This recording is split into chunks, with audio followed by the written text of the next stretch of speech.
membahas tentang iklim dan perilaku, suhu atau temperatur, dan tekanan udara dan perilaku. Di sini ada 6 anggota kelompok. Yang pertama ada M. Puto Harujanan, Krisna Aditya, Roro Wafir, Dinda Mareta, Wardatul Aziza, dan saya yang terakhir Nurhasana. Untuk yang pertama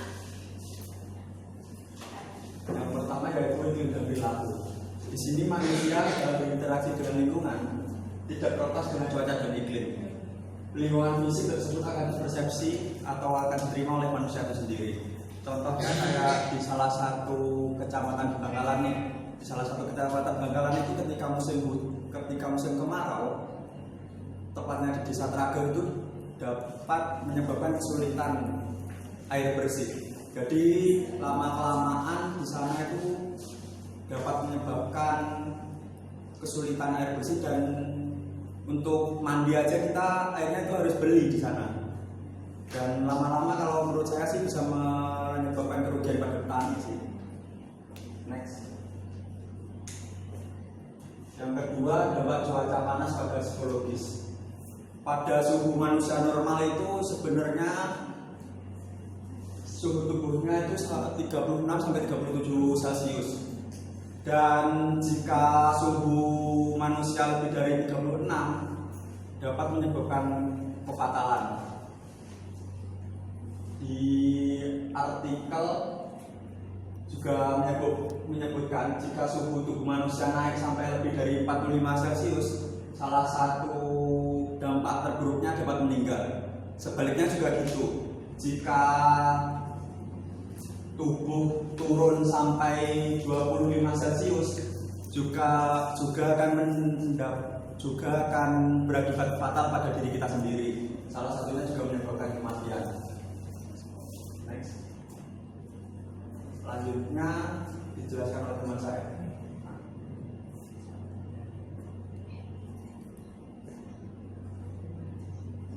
Yang selanjutnya kondisi psikologis manusia terkait cuaca panas. Yang pertama yaitu heat exhaustion, yang ditandai dengan muntah-muntah, sakit kepala, tidak bisa istirahat, dan pingsan. Yang kedua yaitu heat stroke, yang ditandai dengan kebingungan, sakit kepala, juga dapat mengakibatkan koma dan meninggal. Mungkin salah satunya ini contohnya seperti di Madura sendiri nih, kan cuaca di Madura panas ya.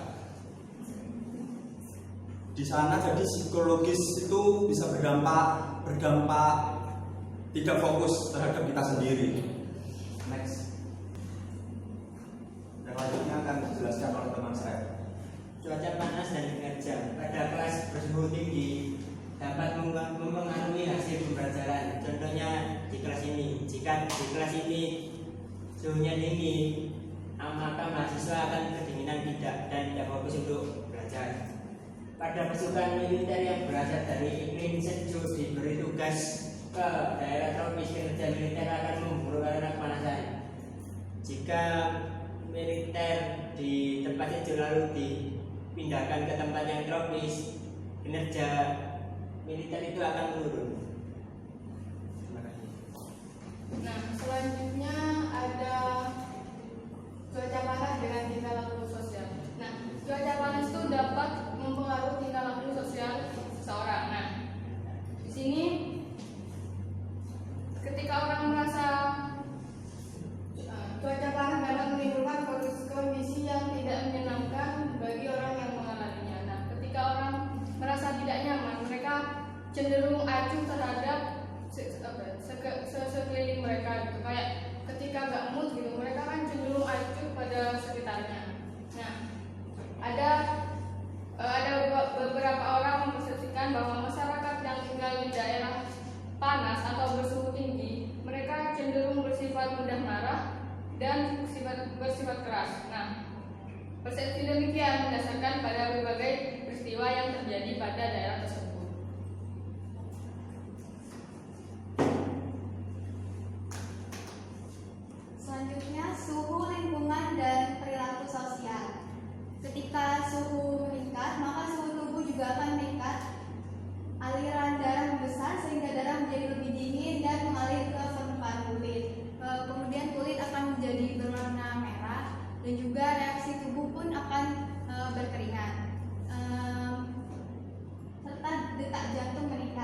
Jadi kondisi ini itu menyebabkan kondisi fisik seseorang itu jadi semakin mudah emosi.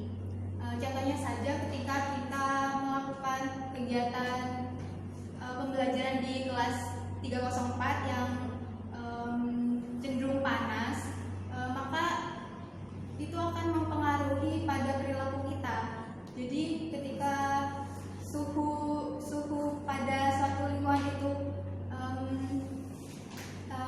tinggi atau panas, maka kegiatan pembelajaran yang kita lakukan jadi tidak fokus. Biasanya mahasiswa akan cenderung mengeluh panas banget seperti itu.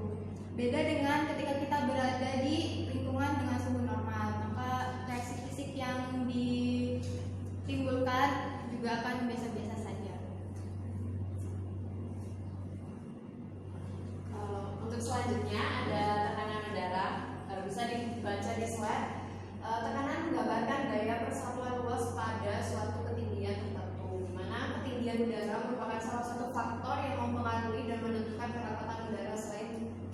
Nah itu bisa dibaca sendiri. Jadi pada intinya tekanan udara adalah suatu tenaga yang bekerja untuk menggerakkan massa udara pada tiap satuan luas tertentu.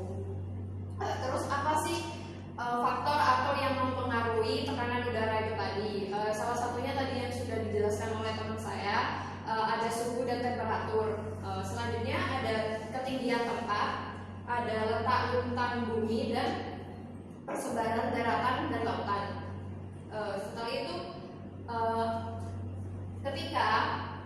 ketika suhu atau tekanan udara tadi itu tinggi, maka suhu atau ketinggian tempat itu tinggi, maka tekanan udaranya menjadi rendah. Dan sebaliknya, ketika suhu udara atau ketinggian tempatnya rendah, maka tekanan udaranya menjadi tinggi. Lalu apa sih hubungannya tekanan udara sama psikologis? Tentunya ada. Yang pertama ini tentang tekanan udara mempengaruhi kapasitas dan daya tahan paru-paru manusia. Manusia tidak bisa beradaptasi dengan tekanan udara yang terlalu rendah atau terlalu tinggi. Terus apa sih dampaknya kalau kita nggak bisa beradaptasi sama tekanan udara itu tadi? Yang pasti yang sering banget itu kita merasa sesak. Contohnya aja ya, tekanan udara biasanya yang paling terbesar itu di pantai atau di permukaan air laut. Di situ kita biasanya akan merasa sesak, dan ketika kita merasa sesak itu pasti kita ngaruh banget ke psikologis. Contohnya kita biasanya cemas ya, cemas takut tenggelam, terus nggak bisa berpikir jernih atau terburu-buru. Terus selanjutnya ada dampak pencemaran udara. Dampak pencemaran udara ya. Di sini pencemaran udara itu menimbulkan berbagai macam dampak negatif ya, baik pada manusia maupun pada lingkungan. Nah, penyebab dari terjadinya pencemaran udara itu salah satu contohnya itu pembakaran bahan bakar minyak yang digunakan oleh mobil, truk, dan tambang logam. Hal ini sering dianggap biasa bagi masyarakat kita, yang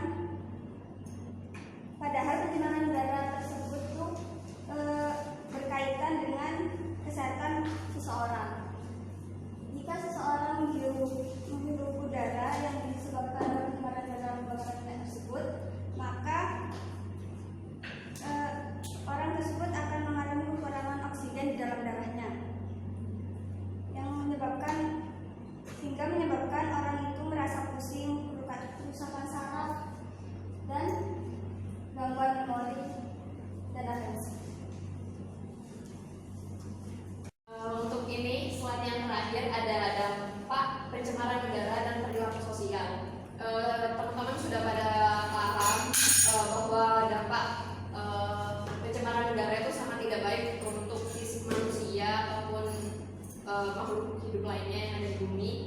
Selain berdampak sama fisik, juga berdampak sama psikologis manusianya sendiri. Contohnya aja, kalau kita yang itu dampak yang pencemaran sangat tinggi seperti mungkin pemukiman yang ada di dekat pabrik yang asapnya itu sangat banyak. Di situ kita akan merasa tidak nyaman, menutup hidung. Lalu juga biasanya di situ kita interaksinya akan terganggu karena ketidaknyamanan itu tadi, dan sedikit agresif atau bisa dibilang itu kita mudah emosi karena lingkungan yang tidak nyaman itu tadi.